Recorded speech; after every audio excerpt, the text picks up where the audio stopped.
Water pump tiba-tiba tak hidup kan? Biasa rosak apa kan?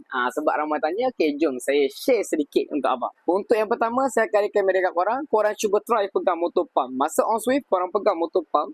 Kalau motor dia tak panas, okay, yang tu confirm biasa rosak dekat automatic pump dia. Nak check macam mana?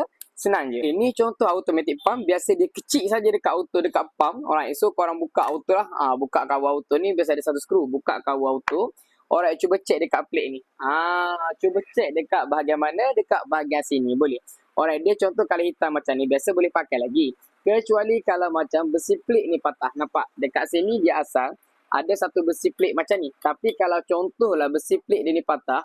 Jadi pump tak dapat hidup. Sebab apa? Elektrik tak mengalir. Yang kedua, alright, biasanya dekat besi plate ni kan. Alright, dekat sini. Abang tengok dekat sini. Dekat besi plate ni, kalau dekat sini, karbon dia tebal, dia warna hitam. Dia sama juga, elektrik tak dapat nak mengalir. Jadi tak dapat nak hidup juga. Tapi kalau contoh besi plate tak patah, cuma karbon dia tebal, abang asal guna kertas pasir dekat besi plate ni, alright, sampai dia bersih balik, alright, dia boleh guna balik macam biasa. Sebabnya elektrik tak dapat mengalir sebab karbon dia tebal saja.